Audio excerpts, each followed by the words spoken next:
নমস্কার দর্শক বন্ধু, আমি আপনাদের প্রিয় বন্ধু রাজেন্দ্র।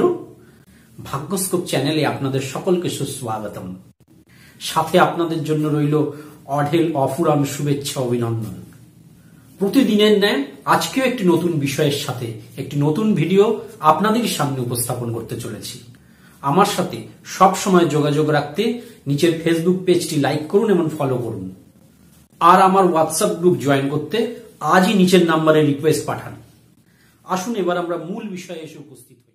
দর্শক বন্ধু, বই শুধু ছাপানো অক্ষরের ছবি বিশিষ্ট কাগজের সমষ্টি নয়। বই হলো জ্ঞান অর্জনের একটা প্রধানতম মাধ্যম। এটি ছাড়া কোনো মানুষের জীবনই সম্পূর্ণ হতে পারে না। তাই এই গুরুত্বপূর্ণ জিনিসটি আপনার বাড়িতে কোথায় রাখবেন, যাতে সেই দিকের এনার্জি আপনাকে বইয়ের মাধ্যমে জ্ঞান অর্জনে আরও বেশি করে সহায়তা করতে পারে। ভারতীয় বাস্তুশাস্ত্রে এই বই রাখার তাক বা বই রাখার আলমারি, যাই বলুন না কেন, এটা কোথায় রাখা উচিত সেটার সম্পর্কে কিন্তু পরিষ্কারভাবে বর্ণনা দেওয়া রয়েছে। কিন্তু আমি আজকে এই বই রাখার তাক কোথায় রাখবেন সেটা নিয়ে আলোচনায় যাব না। আমি যে বিষয়টি নিয়ে আজকের এই ভিডিওতে আলোচনা করব সেটি হলো, এই বইয়ের বিশেষ করে তিনটে ক্যাটাগরি আছে।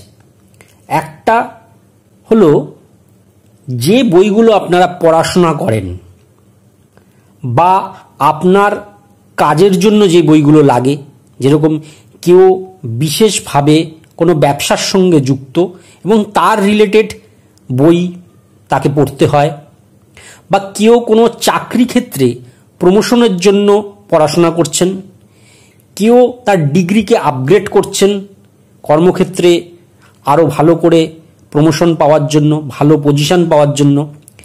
এই সকল বইগুলো কিন্তু একটা ক্যাটাগরির। দ্বিতীয় ক্যাটাগরির বই হলো, যেরকম ধরুন না গল্পের বই, উপন্যাস, ম্যাগাজিন, এগুলো আমরা টাইম পাসের জন্য অনেক সময় পড়ে থাকি। অনেক সময় আমাদের বই পড়ার একটা নেশা থাকে। কর্মক্ষেত্রের সংশ্লিষ্ট যেসব বই ছাড়াও আমরা অনেক বই পড়তে ভালোবাসি, তখন আমরা গল্পের বই, উপন্যাস বা এই ধরনের ম্যাগাজিনসগুলো পড়তে ভালোবাসি। তৃতীয় ধরনের বই হলো ধর্মীয় গ্রন্থ, স্পিরিচুয়াল বা রিলিজিয়াস বুকস, যেমন মহাভারত, রামায়ণ, শ্রী শ্রী চণ্ডী, ভগবদ্গীতা ইত্যাদি। আজকের ভিডিওতে আমার বিষয়বস্তু হলো এই স্পিরিচুয়াল বুকস বা ধর্মীয় গ্রন্থ। আমি কিছুদিন আগে কলকাতারই একটি জায়গাতে একটা বাস্তু ভিজিটে গেছি। সেখানে এক ভদ্রলোক, ওনার প্রতিদিনের অভ্যাস হলো রাত্রে শুতে যাওয়ার আগে ভগবদ্গীতার কিছু শ্লোক পড়ে তারপরে শুতে যাওয়া, এবং ওনার এই যে স্টাডি টেবিল এবং এই যে বই রাখার সেলফটি বা আলমারিটি, যাই বলুন না কেন, ওটা ওনার ড্রয়িং রুমের একটা কর্নারে রাখা। সেখানে উনি প্রতিদিন বসেন, বসে এই ভগবদ্গীতা পড়েন, পড়ে তারপরে শুতে যান। কিন্তু ওনার কোমরে একটা সমস্যা হওয়াতে ভগবদ্গীতার বইটি কিছু মাস যাবৎ এটি বেডরুমে নিয়ে যায়, ওনার শোয়ার ঘরে নিয়ে যায় এবং রাত্রেবেলা পরে সেখানেই বইটি থাকে।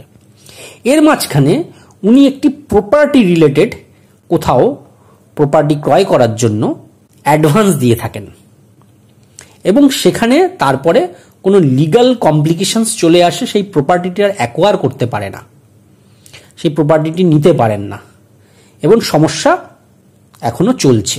এমত অবস্থায় আমি সেই বাড়িতে বাস্তু ভিজিটে যাই। তো সেইখানে উনি এই বিষয়টিকে উল্লেখ করেন। তখন আমি দেখি যে তার বেডরুমে বিছানার ওপরে ভগবদ্গীতা বইটি পড়ে আছে।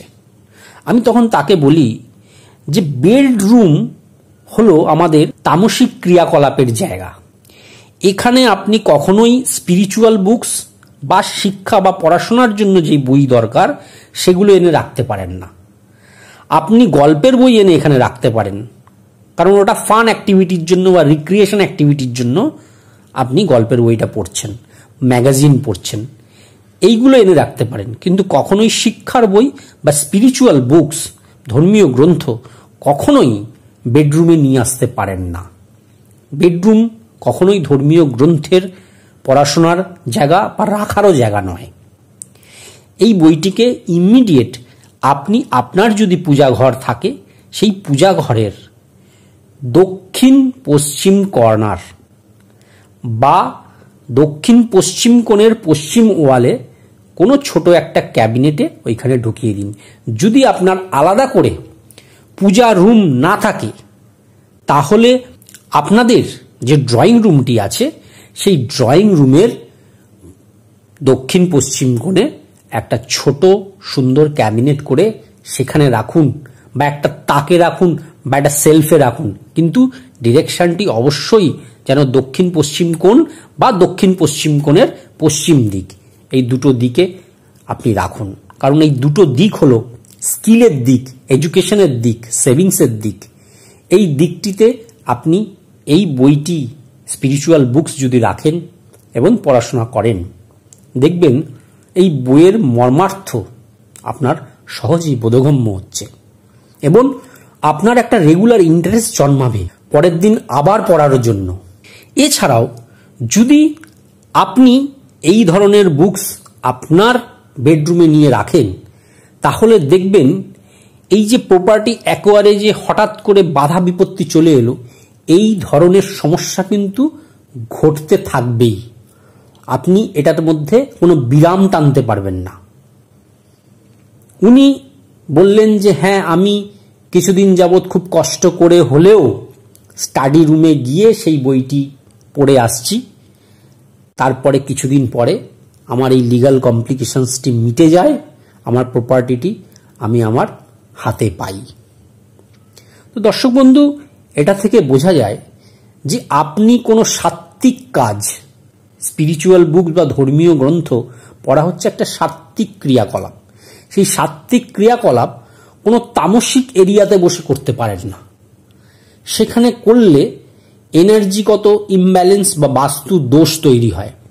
সেই বাস্তু দোষ কিন্তু আপনাকে বহু বড় বড় ইম্পর্টেন্ট কাজে, আপনার জীবনের বহু বড় বড় ইম্পর্টেন্ট কাজে বাধা দান করতে পারে, বহু ক্ষতি করে দিতে পারে। ধন্যবাদ বন্ধুগণ, ভালো থাকুন,